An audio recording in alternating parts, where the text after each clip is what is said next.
Hey, thanks for joining us on Chapel Rewind. Our guest today in chapel was Dustin Tappan from Christ Church of the Valley.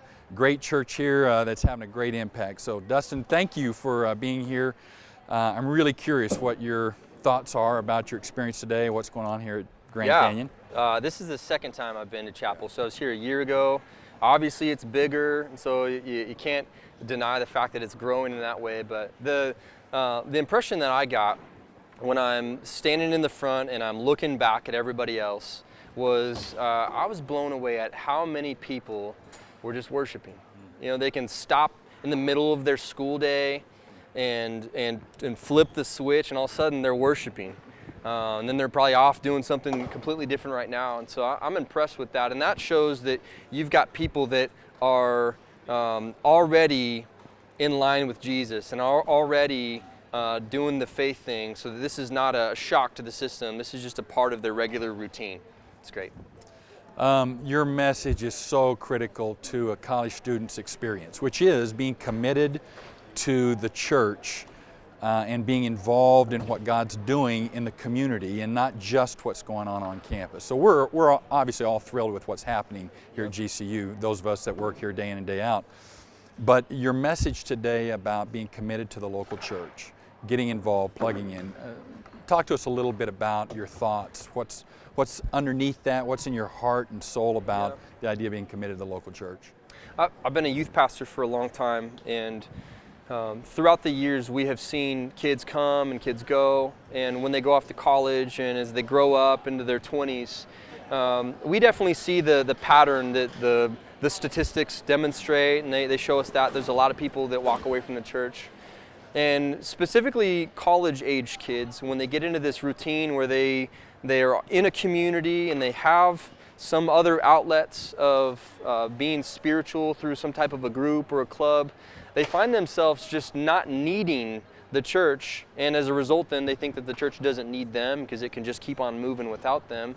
And then they make this really hard transition when they graduate college to adulthood, and now they got to wear their big boy pants and they got to go to big church, and that's a hard transition for them to make because so many of them have taken a break from church for years.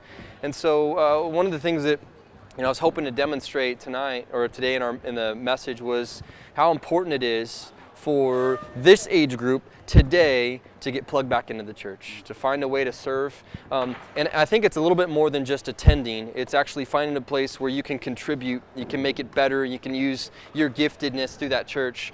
That is in essence what's going to be for a college age kid and a kid in his 20s, the thing that keeps him going through the long haul.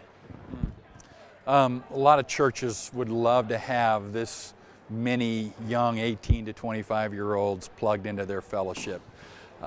This is a very unique environment. What do you think the local church needs to be thinking about when this group or this population starts to walk through their doors, and how to mobilize them, how to attract them in such a way that they say, I want to plug in here, I want to give, I want to serve, I want to make this place home? Yeah, I think what many college-age kids are asking are two big questions when they get to a church. They're asking, what is going on here, and what is this church doing? So what are they for? Maybe what they're against. They're asking the question of what is this church all about? And then the second question they're asking is, what can I do here? How can I be a part of it? So if a church can't clearly articulate to our college-age audience, hey, this church is about whatever they're about. We love the urban poor, or we love the outlying missions, whatever it may be, that they clearly communicate what they're for, and then they provide for them an opportunity to serve. Because every college kid just wants to get their hands dirty. They want to get their hands dirty, they want to get plugged in, and so just to come and be a spectator is not something a college-age kid is ultimately going to stick around for. They want to participate and be a part of the church. Dustin, thanks for coming this morning. For those of you that are watching by way of video, thanks for joining us today. Dustin's one of those speakers that we want to have back every year to drive home this kind of a message and many others that God has placed on his heart. So Dustin, thanks for being here today. You bet. God bless you. Have a great week.